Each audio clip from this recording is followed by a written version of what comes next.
Thank you to our Executive Secretary, Secretary Ralph Rector. Please take your seat. For your kind introduction, members of the Cabinet who are here with us today, of course, the officers and members of the League of Provinces, League of Cities, League of Municipalities of the Philippines, the civil society organizations who are our partners in development, my fellow workers in government, distinguished guests, ladies and gentlemen, good morning. Today, this administration launches Sa Bagong Pilipinas, Bawat Bayan Makikinabang, an initiative anchored on the principle that our local government must be empowered to respond to the needs of the people. Bilang local chief executive, kayo ang unang nakakaramdam ng problema at unang nakakarinig ng mga hinaing. Dahil kayo ang nakakaalam ng tunay na kalagayan sa inyong komunidad, sa inyo nagsisimula ang pagbabago. For more than 3 decades, the Local Government Support Fund, or LGSF, aside from the national tax allocation, has served as the bridge between national and government and local community, national and local government and local communities. Ang mga proyektong pinondohan ng LGSF ay agarang naghatid ng suporta at ginhawa sa ating mga kababayan.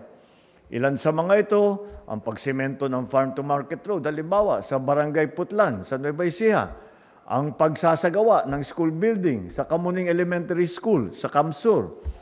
Nakapaghatid din tayo ng kuryente gamit ang renewable energy sa Barangay Sayon at sa Agusan del Sur. At napaayos natin ang gigagwit waterways system sa Surigao del Norte. However, in the past, it worked mainly as, shall we say, a demand-driven system. Inilalabas lamang ang pondo kapag ang lokal na pamahalaan ay nakapag-submit ng lahat ng requirement para sa panukalang proyekto. Hindi maikaila na minsan mahirap at mabagal ang proseso, kung minsan pa nawawala yung request, lalo na sa mga maliliit at malalayong mga LGU. Nakakagulat, nawawala yung request. Bakit kaya yun? Kaya inutos ko at natutukan ang mga problemang ito. Nagsagawa tayo ng malawakang konsultasyon kasama ang Union of Local, ang ULAP, the League of Municipalities of the Philippines, League of Cities ng buong Pilipinas, upang tukuyin kung anong mga hakbang ang kailangan natin gawin.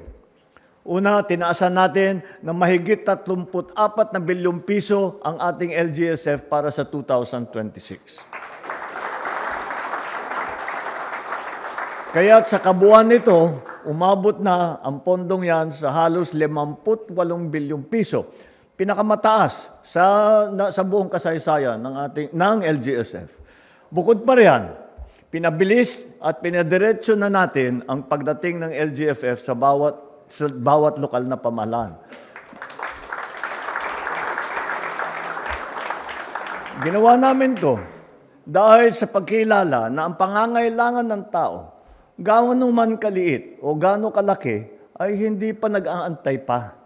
Upang matiyat na ang bawat sentimo ng pondo ay malinaw ang direksyon, nagtakda tayo ng mga prioridad na programa na magpapalakas ng ating mga sektor.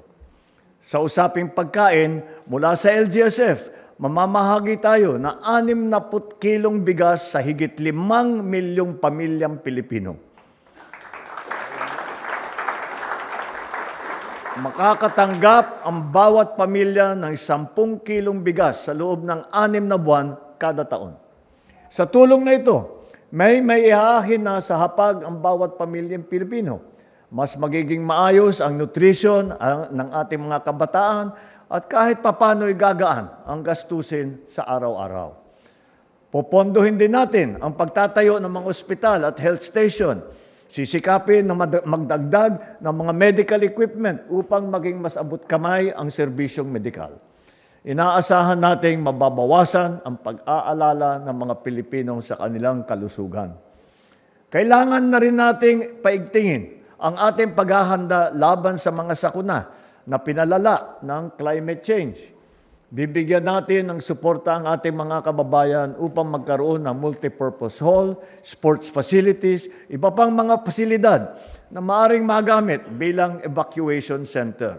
At iba na ang disenyo nito upang kaya na kahit na gaano kalakas ang bagyo o lindol na dumating sa atin. Magsisilbi ito na lugar para sa pagkatuto, pagsasanay ng mga atleta, ligtas na mga masisilungan tuwing may sakuna.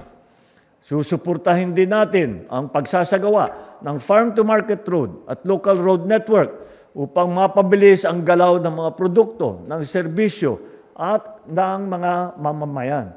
Makakatulong ito upang bumaba ang presyo ng mga bilihin at tumaas naman ang kita ng mga nagsasaka.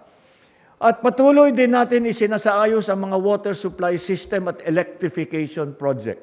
Mababawasan ito ang pangamba ng ating mga kababayan kung saan kukuha ng malinis na tubig o kaya naman kung ligtas ba ang kanilang komunidad pagkagabi.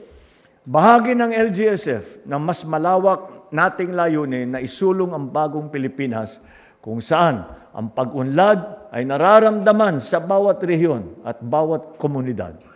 Ngayon 2026, na-release na ang humigit kumulang 1.19 trillion pesos na national tax allotment para sa mga LGU. Mas mataas ito ng higit 15% kumpara ng 2025. Ibig sabihin, mas kaya na ngayon ng ating mga LGU na pondohan ang mga programang kailangan ng kanilang nasasakupan. Mamayang hapon, sasaksayan din natin ang isa pang resulta ng pagtutulungan ng pambansa at lokal na pamahalaan. Sa kasunduong ito, mas mapapabilis ang pagpapatayo ng mga silid-aralan ng ating mga komunidad. Nauna nang lumagda ang mga gobernador noong February 11. Ngayon naman, mga city mayor. Maisa sa katuparan lamang ang ating mga hangarin kung patuloy ang ating pagkakaisa at ang ating koordinasyon. Patuloy din nating ipinakita ang tunay na diwa ng pagiging lingkod bayan. May kakayahan, may integridad, at may malasakit sa kapwa. Ngunit ang diwa na ito ay hindi lamang para sa mga halal na opisyal.